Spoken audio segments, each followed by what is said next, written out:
నడవలేని పరిస్థితిలో star director చూస్తే కన్నీళ్లు ఆగట్లేదంటూ ప్రతి ఒక్కరు కూడా తన గురించే మాట్లాడుకుంటున్నారు. అయితే ప్రజెంట్ ఉన్నటువంటి ఈ జనరేషన్లో చాలామందికి కూడా ఆ జనరేషన్లో ఉన్నటువంటి స్టార్ డైరెక్టర్ల గురించి ఎక్కువగా తెలియకపోవచ్చు.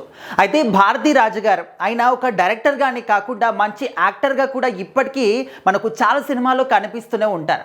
సో అలాంటి ఒక గొప్ప పర్సన్ ఇప్పుడు నడవలేని పరిస్థితిలో ఉన్నారు అంటే చాలామంది నటీనటులు కూడా ఆయన ఇంటికి వెళ్ళి చూసిన తర్వాత అసలు వాళ్ళు చాలా ఎమోషనల్ అవుతున్నారనమాట. వాళ్ళని వాళ్ళు కంట్రోల్ కూడా చేసుకోవట్లేదు.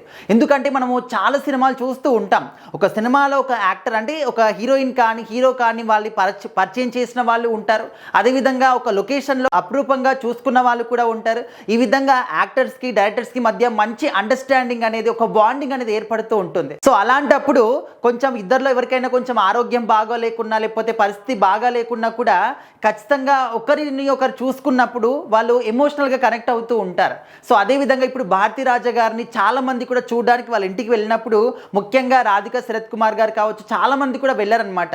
సో వాళ్ళు వెళ్ళినప్పుడు కొన్ని వీడియోస్ అనేవి బయటకు వచ్చాయి. సో ఆ వీడియోస్ చూస్తున్నప్పుడు ఆయన్ని చూసినప్పుడు నిజంగా వాళ్ళు ఎంత బాధపడుతున్నారంటే అరే ఒక కన్న తండ్రి ఏ విధంగా అయిపోతే వాళ్ళు ఏ విధంగా ఫీల్ అవుతారు. సో అలాంటి సిచ్యువేషన్స్ మనం చూస్తూ ఉన్నాం.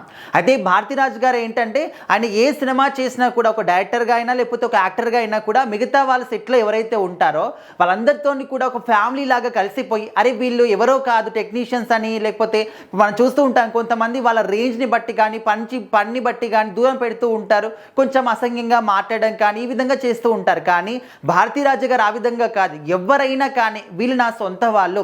ఆయన ఒక యాక్టర్గా సినిమా చేసినా లేకపోతే డైరెక్టర్గా సినిమా చేసినా కూడా సెట్లో ఉన్న వాళ్ళందరూ కూడా నా వాళ్ళే, వీళ్ళంతా కూడా నా ఫ్యామిలీ అని చెప్పేసి చాలా బాండింగ్ అనేది పెంచుకునే వాళ్ళు అనమాట.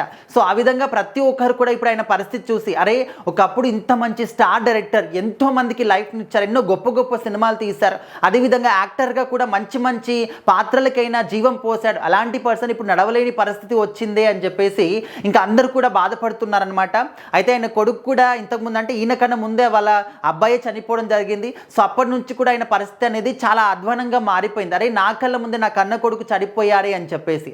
సో ఇప్పుడు రీసెంట్ టైంలో మాత్రం ఇంకా ఆయన కూడా విషమ పరిస్థితిలో ఉండడం, ప్రజెంట్ అయితే నడవలేని పరిస్థితిలో ఉన్నారు. సో ఆ కండిషన్ని చూసి చాలామంది యాక్టర్లు మాత్రం తట్టుకోలేకపోతున్నారు. ఏదో ఒక రకంగా హెల్ప్ చేయాలి అని చెప్పేసి అనుకున్నప్పటికీ ఇంకా ఆయన ఆరోగ్యం క్షీణించిపోయింది, ఇంకా వయసు కూడా అయిపోతుంది కాబట్టి దాన్ని ఎన్ని డబ్బులు పెట్టి ట్రీట్మెంట్ చేయించినా కూడా అదే పరిస్థితి ఉంటుంది కాబట్టి సో ఎవరు కూడా ఏం చేయలేరు. బట్ ప్రజెంట్ అయితే ఆయన పరిస్థితి చూసిన తర్వాత అందరూ కూడా చాలా ఎమోషనల్ అవుతూ ఉన్నారు.